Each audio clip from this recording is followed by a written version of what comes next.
Hi guys, Asmo here and welcome to the final update for our Roulette character. A few videos ago I've made a random build generator, which is like a roulette where you can find out which ascendancy and which skill you're gonna play, and they're completely random. And we found out that we're gonna have to play Necromancer and Herald of Agony. So I made that character, and the plan was beforehand, before we even knew what the build is gonna be, to make it so that we can clear T16 and kill the Sirus, the Awakener, right?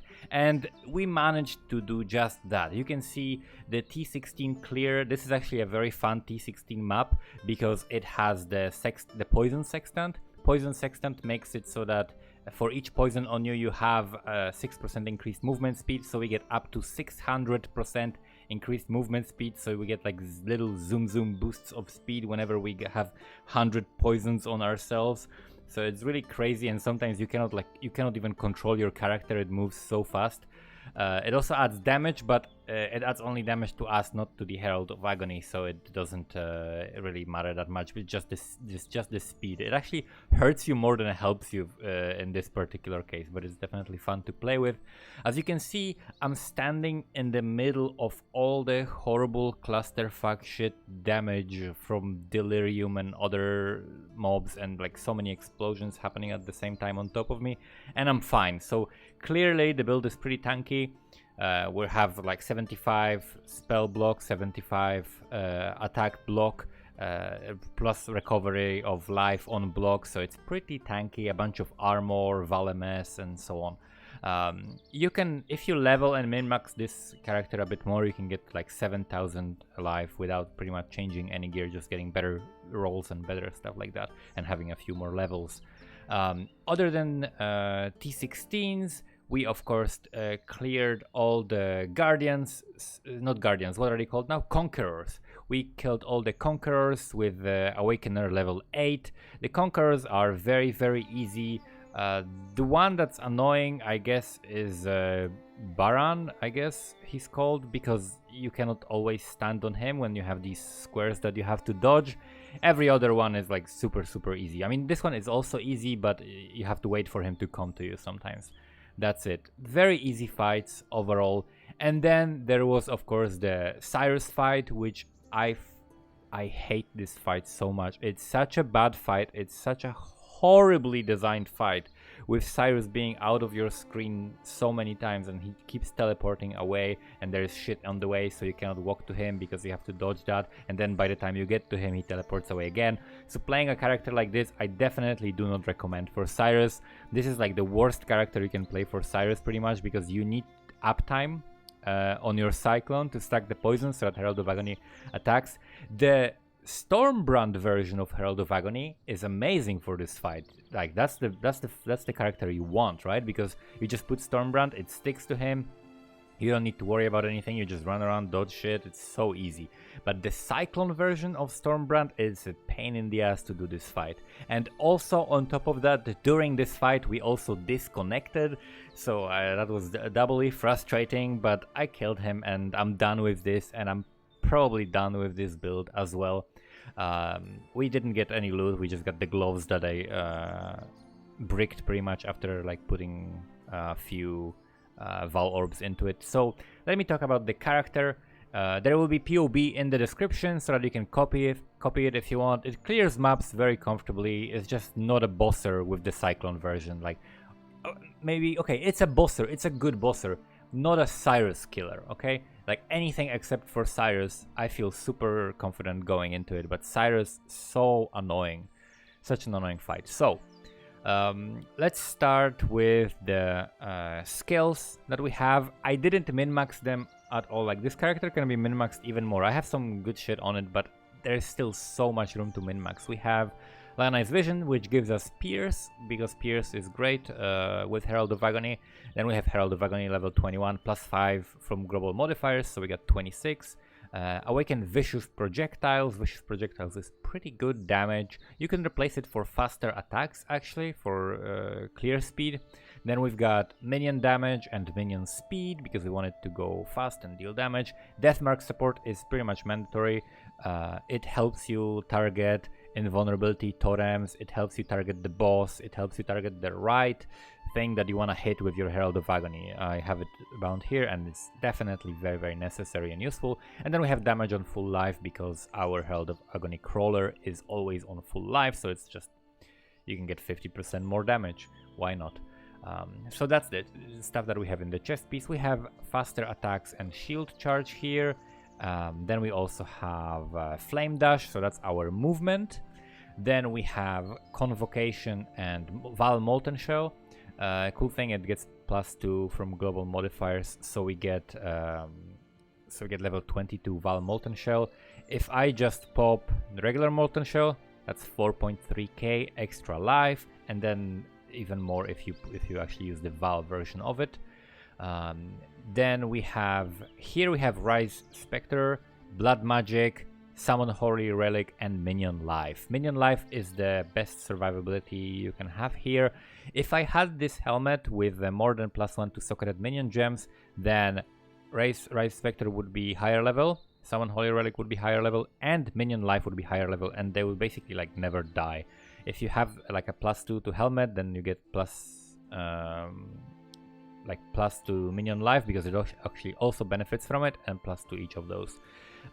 They die for me currently in like really rippy thing. Like if I'm like cycloning in the middle of like 10 packs with a shrine with like beyond stuff coming in, they will die. But other than that, they don't really die much. Then one thing only you have to worry about is like if you have Fizz Reflect, your Holy Relic will just keep killing itself, so you don't even bother summoning it.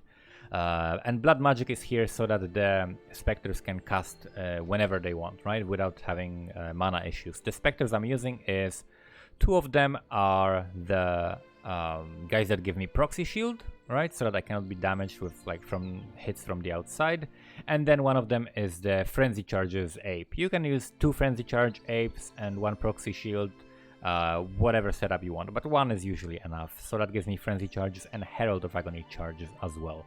Then we have the Cyclone. Cyclone is linked to Cast While Channeling, Bone Offering, and Poison.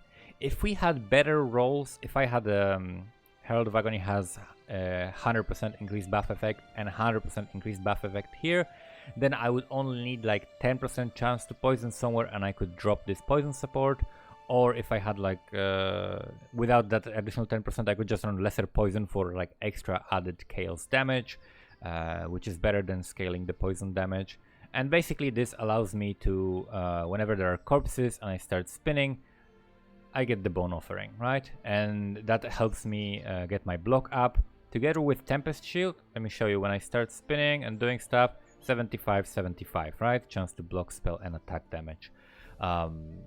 Then we have this weapon, which is trigger socketed spell when you use a skill, and the triggers that we use are Desecrate for the corpses, because not only they give us the ability to do the offering, but also when there are corpses nearby, we get the Plague Bringer, which makes it so that we deal 10% more damage, and enemies deal 10% reduced damage, right? So that definitely helps us. And also minions deal more damage, right? This of course helps our minions. So that's it for the links. Then when it comes to the rest of the gear, as you can see here, just life resistances +2 minions. Don't have any good enchant, but the enchant you want on this is either reduced Herald of Agony mana reservation if you struggle with that, or the Herald of Agony fires 2 additional projectiles. Then we've got some life here and the minimum endurance charges and +2 level of all Chaos Scale Gems. The +2 level of all Chaos Scale Gems gives me the extra level on Herald of Agony.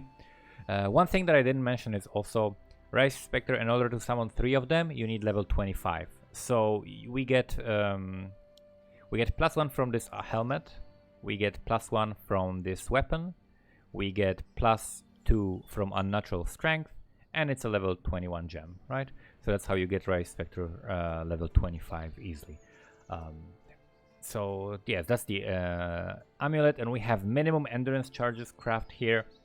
And because we're using double unique rings, we cannot get endurance charges here.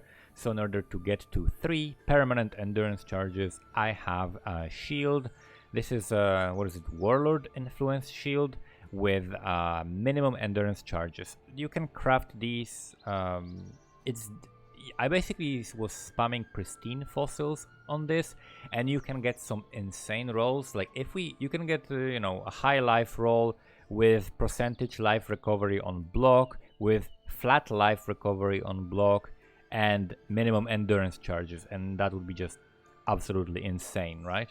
Something like that would be like the dream shield. But this is still good enough. Like all you want is like life and minimum endurance charges, and if you get some life like recovery on block, preferably the percentage, then that's amazing.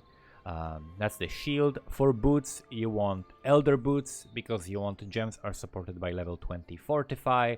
That way you free up a link and you can always get a fortify by spinning on stuff.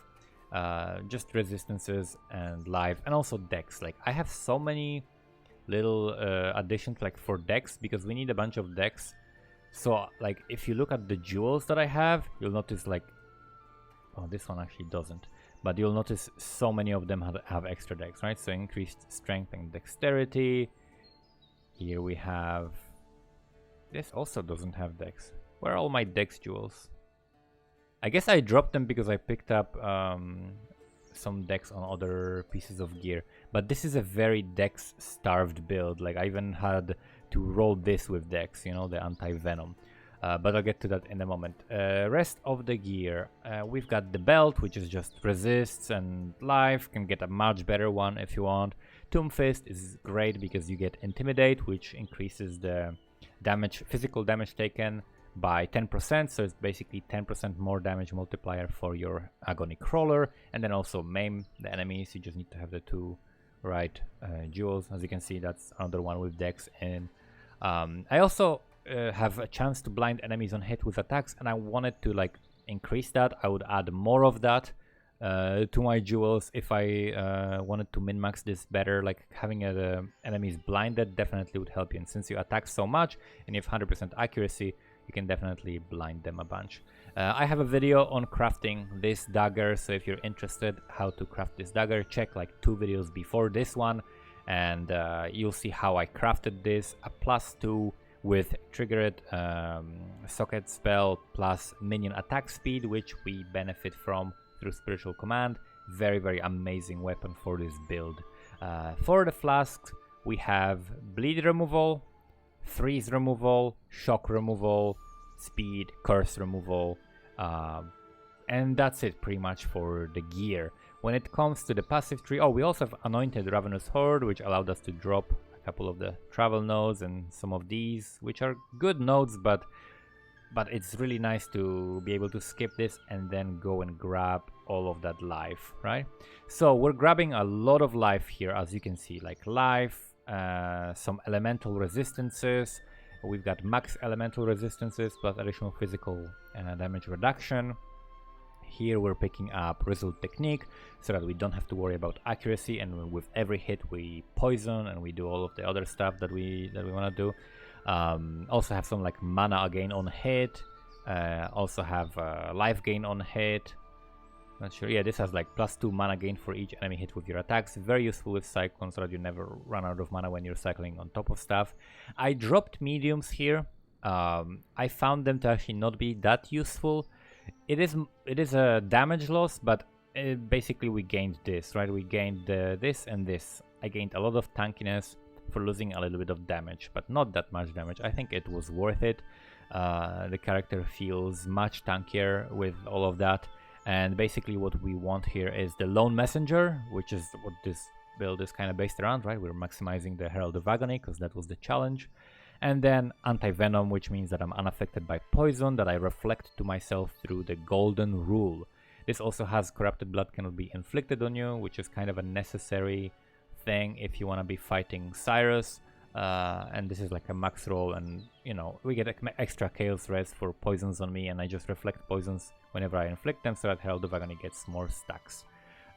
These are really good nodes, like 5% chance to deal double damage. Accuracy actually on Herald of Agony matters, so you want to pick up, like for example here you have attack speed and cast speed versus attack speed and accuracy. The accuracy is the thing that actually matters. Through here we are picking up the accuracy and attack speed and movement speed for minions, but also spiritual aid, so that all the damage that minions gain, we also gain, right? So things even like from this helmet, minions deal 20% increased damage, we gain that as well. If we had jewels or like wand or something that has minion damage, we would also gain that. And then here we have the Lethal Pride. Lethal Pride gives me a bunch of extra strength everywhere, but the most important thing is the Glancing Blows. Any keystone turns into Glancing Blows if you have Lethal Pride, Kiloava, Jewel. So this means that my chance to block spell damage and attack damage is doubled, and with that, whenever I start spinning and consuming corpses, I go to 75, right? And that is amazing. We just maximize that, and we have a recovery because not only through our shield, but also through Bone Offering. As you can see, you recover life when you block, so you get a quarter of that because offerings affect me through the Mistress of Sacrifice. As far as other things on the passive tree, let's see. Block. Where do I have spell block? I have spell block here for the extra spell block. Where else do I have spell block? Is there anything else? I had before that anointed this for res and spell block. This is pretty decent. Another thing is this is for attack block, but we don't really need that. I have spell block on a jewel as well. Another thing is you can pick up this. This is 4% chance to 4% spell block. This is a decent anoint if you need that as well. So that's another way that we're getting spell block through. And that's pretty much it for the character. It plays very smoothly. As you could see, it can kill all the content, and it's just like an alternative way of playing Herald of Agony. I find that for a boss killer, I would still go with some Stormbrand based character, but for an actual map clear, for a clear speed, I think this is like the best Herald build. Pretty much, like for clear speed, this is the best thing that I've seen and that I've played so far, because it's really agonizing to clear with Herald of Agony maps usually, but this one was actually pretty fast and pretty comfortable to clear maps. That's why we got to level 93, which is not too bad. So that's it. Hopefully this is helpful. Next video probably is gonna be some sort of a guide, maybe like a leveling guide or beginner's guide. I haven't decided yet, but that's what I'm gonna be focusing on. So stick around for that. Make sure you subscribe. Thank you guys for watching, and see you next time.